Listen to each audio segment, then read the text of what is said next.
One.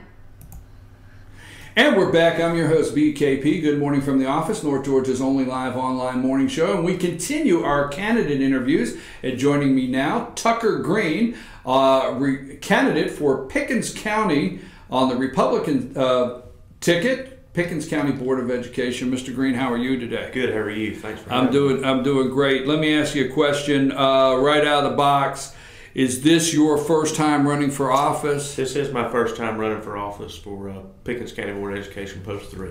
Post 3. Now, why did you decide to run for office? Let's get into it. It's your first campaign. Why Pickens County Board of Education? And let's just dig right in. What do you see there that you want to be a member of the Board of Education?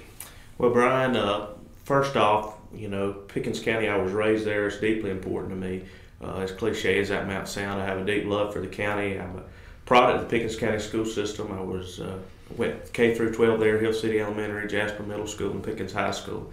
And really what it came down to at the end of the day, when I got to thinking about it, the future success of Pickens County is deeply important to me, and I could think of nothing more important than a sturdy educational foundation for the future generations coming up. You know, I believe deeply that if Pickens County Schools does not succeed, Pickens County will not succeed in the future. And so, you know, I believe I can really bring a unique perspective to the board, not being that far removed from the school system, being a product of it, being out in the real world now and seeing kind of how their preparation of the students, you know, applies and translates into the real world, areas we can improve and things like that. So that's why I decided to run. And I think it's going well so far. We've been able to meet with a lot of people out in the community and looking forward to it. Well, let me say this, because you said you're not far removed from it. Are you saying, you know, it's not been that long ago that you were a student there yourself? Well, that's right, yes. As you can maybe tell, I'm a little younger than some candidates would be, and I didn't graduate too long ago from Pickens High School. You know, but I was extremely involved and have been extremely involved since I left school. I graduated class president, Mr. PHS, involved in a lot of civil organizations around the community in Pickens County, involved within the school system and out, been involved a lot since I've left. I've had the opportunity to actually work with Pickens County government some, so I come from a family business, long time, pretty large small business, and they've you know, so I have that background. I've had some government experience, and I think all that come together will really help me bring that unique perspective. Well, let me just say this, and the good thing that I enjoy in doing the interviews, for the most part, the people that come in, I do know, and in disclosing this morning, I remember taking your picture at graduation, and I remember, I know on Friday nights, you've been on one side of the sideline, or we've passed each other on Friday nights at the football game many times. So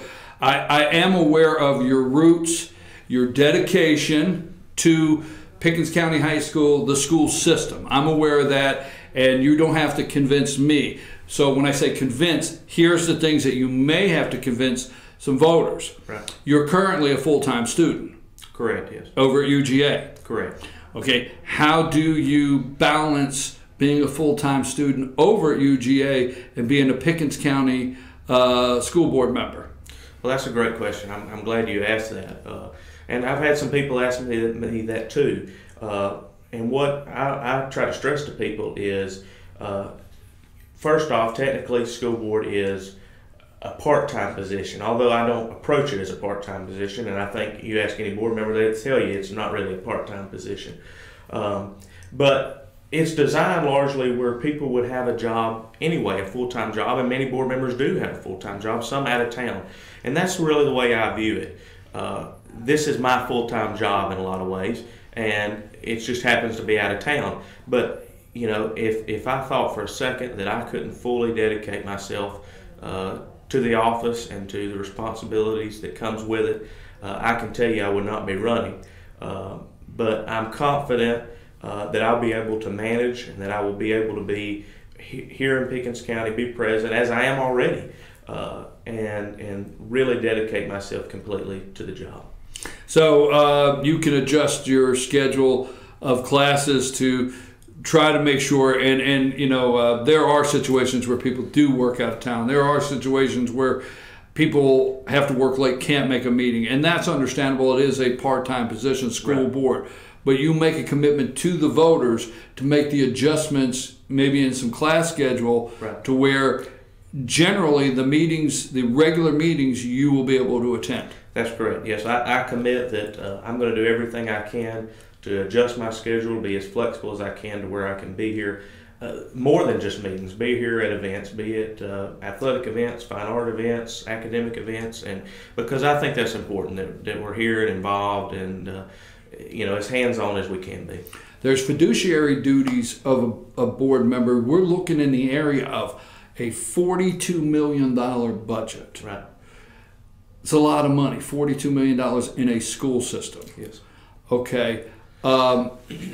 Explain to me and the voters how you feel you're prepared to make these kind of financial decisions when it comes time to putting a budget together, what is presented for approval for a budget, and how deep have you looked into that budget? Right.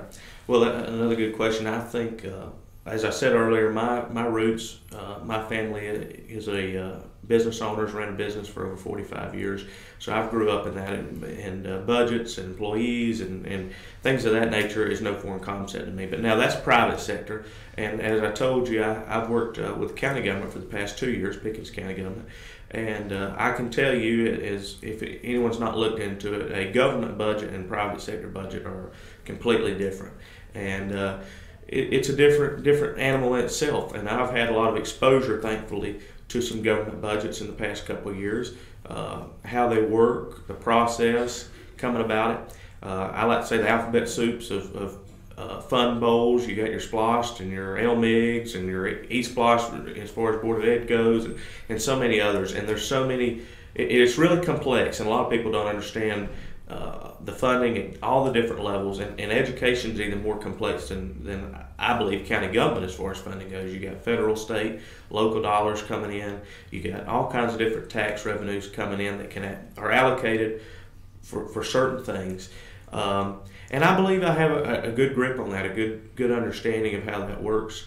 And you know, we have a great staff at Pickens County Schools that I'm familiar with, have worked with some, that I think do a pretty good job of running the finances. I think, you know, there's a lot of areas to look at. It is a pretty large budget. It's the largest government budget in Pickens County, like most counties are. Your school system budget is the largest. But overall, they do a pretty good job. I think the school system's in a pretty good financial situation.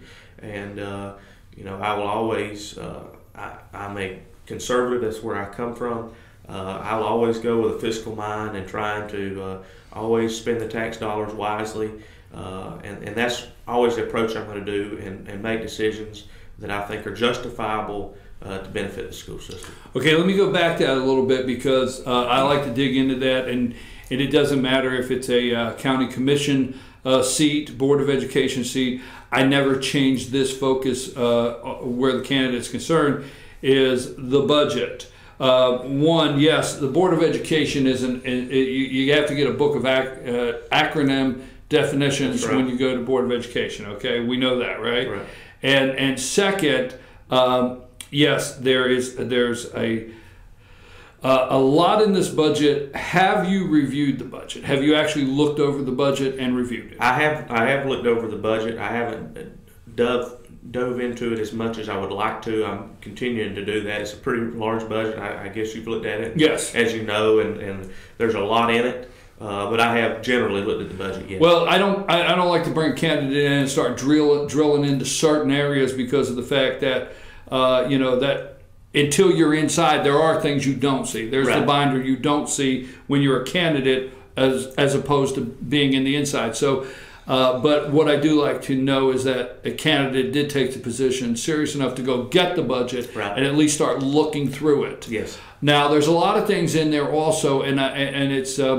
It can get a little convoluted, because you mentioned a minute ago, you have different programs, and almost every single program has government subsidy, the state supplement, and the local supplement. and every program has so much percent, so it can be Right. confusing and complicated. You ready for that kind of stuff? I believe I am. I've had a lot of exposure in different things. I said private sector, government work. Had accounting courses. I'd say I've had probably more recent accounting courses than some people. And again, that's just the position I'm in. And so, I believe so. And, as I said, I'll always, I'm fully committed to the voters to doing my best, doing my due diligence on every decision I make, especially when it comes to taxpayer dollars. Okay. Pickens County senior tax exemption. We don't have the time to get so deep into it, but let me just put this whole thing in a box and then you explain it the best of your ability here for the voters. Pickens County currently, the school board tax is 17 mil. Okay. Right. The state says you can only max 20. The state says that you can only levy as school board 20 mil on the citizens. Right. If you had to go over 20 mil, you have to go back to the state legislature and kindly say, here's my reasons why, and get a special exemption to go over 20. Right. I'm good. You have a fund balance, okay? If your fund balance continue to eat out of a fund balance, you have to start raising millage rate. Now, senior tax exemption. If you need $42 million to operate this year, if Pickens County School says they need $42 million to operate, that means they're saying they need it next year. Right. So could you put in a box what happens if there's an exemption for seniors? And I'm not trying to be negative to seniors. It's just something that's going to be on a ballot, Right. the question, right? Yes. Yeah, this is a big issue going on in Pickens County, as you know, and many have got involved with it. I'm encouraged to see so many people taking the initiative to get involved on both sides, and then those in the middle who are just trying to educate themselves and figure the issue out. Right now, Pickens County has a senior tax exemption with a maximum income of $25,000. Basically, I'm not going to get into the complexities of the exemption. I understand. Homestead, this and that, but there is an exemption for seniors in Pickens County. And what we have is there's a group of seniors in Pickens County, and I don't want to speak for them, but they want to kind of expand that exemption to cover more senior citizens within the county.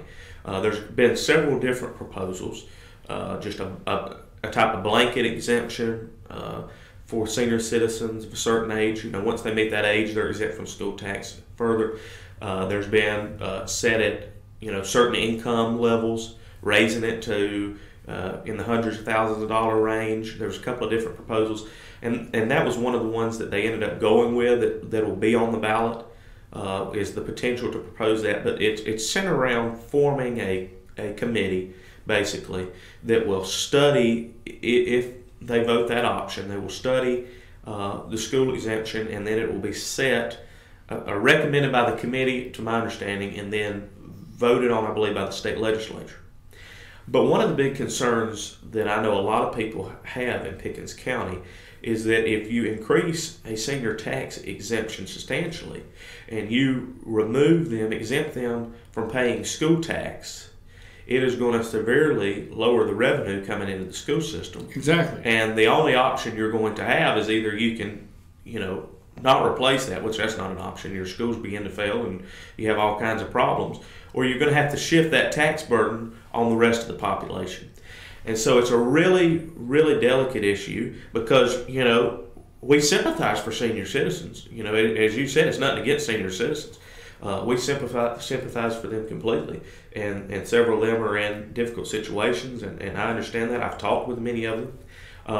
But the reality is, if we go forward with some type of blanket exemption that removes them from the tax revenue on the school system, I believe, and I believe it's the consensus of many people in Pickens County, that it would really, really hurt, be a detriment to the school system. And then it's going to really hurt a great deal of the population of taxpayers. Well, I'm here to say that if you say as a school system you need $42 million today, and I don't know whether they need it or not, but if you're saying I need $42 million today, next year you're saying I need $42 million, and if you take out of that, where do you get it from? It does shift the burden. Right. And that's why I started out with your 17 mills, you can only go to 20, right. and you have a fund balance, and you want at least 4 months to 6 months, but 4 months of operating capital right. in case there's any kind of an emergency. Absolutely. So, okay, let me just ask you, wrapping that up, give me a couple examples that are key issues to you on the Board of Education, like the reasons you're running. What are some of the things that you look into the Board of Education and say, I want to be on this board because this is coming up, this is coming up, and this is coming up, and I want to be a part of it? Well, one of the big things that I want to try and push us forward on is an area of concern. It's one of the pillars of my campaign, life preparation for whatever path our students choose. And what I really mean by that is, and it's not just here in Pickens County, it's a state and federal curriculum, but there's a large emphasis, and has been for 2 decades now, on driving students towards college. And and there's nothing wrong with that, but what I want to do is make sure we're providing the opportunities and preparing students for whatever path they choose. College isn't the path for everyone, and we don't need everyone to go to college. If they want to go to a trade school, if they want to go into the workforce, apprenticeship, internship programs while they're in high school, we need to open up these opportunities to make sure we're not leaving students behind. Make sure whatever is best for them, that they're getting that preparation before they leave us. And that's one of the really big things that's important to me. We need to make sure we support our teachers, raise morale, that they have the resources they need in the classroom. School safety is a big hot topic. Need to make sure, I think Pickens County School does a fairly good job of putting an emphasis on school security. I think there's plans to continue that. I certainly want to advocate for that, making sure that we harden our schools, make sure we have a safe and secure school environment. If we can't protect our kids, everything else we do as a school system, doesn't matter at that point. So that's really important. And then also just continuing, philosophies that I feel really important to me. Fiscal responsibility, make sure we're justifying expensive taxpayer dollars, and then trying to be as transparent as we can as a school system. Mr. Green, let me just say this. I don't push a candidate into a yes and no. That's totally up to you how you want to answer this. So I don't push a yes or no, but as tax increases or raising taxes, if elected during your term, would you do everything you can to avoid raising taxes on the citizens of Pickens County while in office? Yes, I will do everything I can to prevent any type of tax increase to the school system. As far as where the school system goes, as far as taxes right. on the citizens. I'm for fiscal responsibility, as little taxes as possible, and as you said, we're at 17-something mills. We have a pretty high tax rate as it is, school system-wise. And I'm not saying it's not justifiable, but I would do everything I can to try and make sure that we don't raise taxes on the citizens. Mr. Green, I appreciate you coming in and being on the show. You have any final comments for the voters out there before we close? Well, I just appreciate you for having me. We're getting a lot of momentum. I really enjoy getting to meet a lot of the citizens of Pickens County. I hope you'll continue to reach out to me. I'm going to try and reach out to you. I'd be honored to have your vote, Tucker Green for Pickens County School Board. Early voting starts next week, April 30th, runs through May 18th, and that's weekdays, and then there's a Saturday, May 12th early voting day available. Primary will be May 22nd. So please make sure you get out and vote. Be honored to have your support. Thanks. Thank you, Mr. Green. And like we always say at FetcherNews.com, we wish you well in your campaign, and we thank you for your willingness to want to serve the citizens of Pickens County. Thank you very much. Thanks for what y'all do. Good luck. Tucker Green, Board of Education, Pickens County Republican primary. We'll be right back after these messages with our next candidate.